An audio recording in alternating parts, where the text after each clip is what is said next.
Hello बच्चों। Second grade और first grade की तैयारी करने वाले साथियों के लिए हमने एक टॉपिक लिया था अनंत स्पर्शी। उसके फर्स्ट पार्ट में हमने दो विधियों एक्स अक्ष और वाई अक्ष के समांतर अनंत स्पर्शी ज्ञात करने की विधि देखी थी और दो टॉपिक कभी रह रहे थे, निरीक्षण विधि, दो विधियां और अन्य विधि, इनसे भी देख लेते हैं। निरीक्षण विधि एक क्वेश्चन लेते हैं, जैसे ये वक्र है, इसके अनंत स्पर्शी ज्ञात करनी है। कैसे करेंगे आप देखो, ये F3 है प्लस ये F1 है। F3 क्यों है? क्योंकि ये 3 घात का बहुपद है। अगर इसमें देखें x की घात 2, इसको इससे गुणा करेंगे तो x की घात 3 हो जाएगा। आप ये ना सोचिए सर इसमें तो x की घात y की घात 1 है, इसमें y की घात 3 तो नहीं है।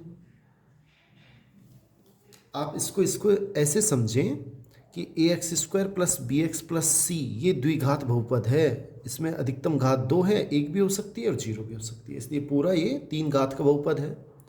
प्लस ये f1 है, 1 घात का बहुपद है।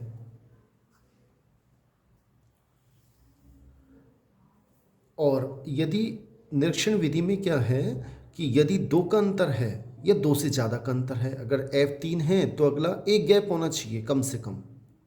तो F3 के बाद या तो F1 हो या F0 हो। जैसे F5 है तो F3 हो, F2 हो, F1 हो। तो हमें क्या करना है, निरीक्षण विधि में इसको 0 के बराबर रखना है। तो हमने इसको 0 के बराबर रखा, तो इसको सोल्व करते हैं तो 3 अनंत स्पर्शी प्राप्त होती हैं। बड़ा आसान तरीका है। नेक्स्ट विधि, अगली विधि हमारी है अन्य विधि।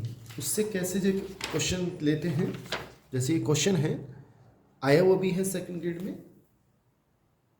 2011 में x³ plus y³ minus 3xy के अनंत स्पर्शी ज्ञात कीजिए। बहुत आसान। अब ये क्वेश्चन अगर हम देखें, सबसे पहले कोई भी क्वेश्चन दे आपको x अक्ष के समांतर अनंत स्पर्शी देखनी है। x की उच्चतम घात के गुणांक को 0 करें, इसमें x की उच्चतम घात का गुणांक 1 है, 1 को 0 करेंगे तो 1 बराबर 0, यानी x अक्ष के समांतर कोई अनंत स्पर्शी नहीं है। इसी प्रकार y अक्ष के समांतर भी नहीं है और इसमें निरीक्षण विधि भी नहीं लग सकती, क्योंकि ये F3 है तो ये F2 है, 1 का ही अंतर है, 2 का अंतर हो या 2 से ज़्यादा का हो। तो इसमें लास्ट विधि बचती है, वो है अन्य विधि। उसमें कैसे किया जाता है आप देख लें। सबसे पहले ये 3 घात का बहुपद है, जिसमें चर की घात 3 है, इसमें है और इसमें है, सबसे अधिक यही है। तो हम F3m निकालेंगे।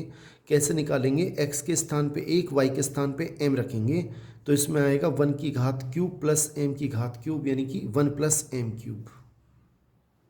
अब F2m निकालेंगे, एक कम, यानी 2 घात का बहुपद इसमें जो भी हैं, बस इसमें ये रहे 2 घात के बहुपद। तो ये क्या आएगा, -3a, 1 के स्थान पे 1, x के स्थान पे 1, y के स्थान पे m, यानी कि -3am आएगा। अब आपको क्या करना है, φ3m बराबर 0 जो बड़ा वाला है उससे m के मान निकालने हैं, तो -1 आएगा, 1 ही आएगा। बाकी 2 काल्पनिक आएंगे, उनको हमें नहीं देखना है। अब हम c का मान कैसे निकालेंगे, -φ2m बटा φ3-m। इससे अगर हम c का मान निकालें तो a बटा m, और m का मान जब -1 के लिए तो c का मान आ जाएगा -a। y बराबर mx प्लस c से हमें अनंत स्पर्शी निकालनी है, तो y बराबर -x माइनस a, यानी कि x plus y plus a बराबर 0, इसकी एक अनंत स्पर्शी है। इसमें और भी एक महत्वपूर्ण बिंदु देखें, ये बहुत महत्वपूर्ण है, आता रहता है इसमें कि n वे घात के वक्र की अधिकतम अनंत स्पर्शी होती है। आप याद रखें, इससे ज़्यादा नहीं हो सकती, जो कि वक्र को n इंटू n-2 बिंदुओं में काटेगी। पूछता है हमसे, डायरेक्ट भी पूछ लेता है। एक दूसरा बिंदु याद रखें, वृत्त, परवलय और दीर्घवृत्त की कोई अनंत स्पर्शी नहीं हो सकती या नहीं होती। अर्थ अति परवलय की अनंत स्पर्शी संभव है, हो सकती है।